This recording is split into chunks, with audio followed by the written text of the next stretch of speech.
வாங்க நண்பா, இந்த வீடியோவில் பார்த்தீங்களா எவ்வளோ மீன் இருக்குன்னு. அந்த வலையை எல்லா சைடு இருந்து ஒரு சைடாக ஒருக்கிட்டே வந்து எவ்வளோ மீன் எடுத்துகிட்டு வந்துட்டாங்க பார்த்தியா கரையில். இதெல்லாம் நம்ம ஊரில் செய்யலான்னு பார்த்தா நமக்கு ஐடியாவும் வர மாட்டேது, ஒன்றும் வர மாட்டேது. என்ன அழகாக எல்லாத்தையும் எடுத்துகிட்டு வந்துட்டாங்க பார்த்தீங்களா. மேலேயே கரைக்கே வந்துடுச்சு மொத்த மீனும். ஜம்ப் பண்ணி குதித்தாலும் வலை மேலேயே தான் குதிக்க முடியும், ஒன்றும் பண்ண முடியாது.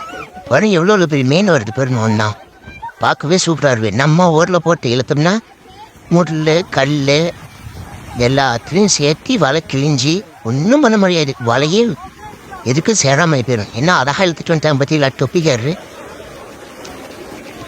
சூப்பராக இருக்குல்ல. பாருங்க, குறைஞ்சது எவ்வளோ ஒரு 100 கிலோ வரும்னு நினைக்கிறேன், குறைஞ்சது. ஏன்னா மீன் வந்து பார்க்கறதுக்கு தான் அவ்வளோ இருக்குமே, சின்ன சின்னதாக இருக்கிற மாதிரி இருக்கும். ஆனால் மீனை சைஸே ஒரு மீன் அங்கே பாருங்களேன், நார்மல் சின்ன மீன் கிலோ 1/2 கிலோவுக்கு மேலே தான் வரும். இவ்வளோ பெருசு இருக்கு. டேங்க அப்பா, கொண்டு போயிட்டாங்க பாருங்க, ஓரமாகவே கொண்டு போயிட்டாங்க.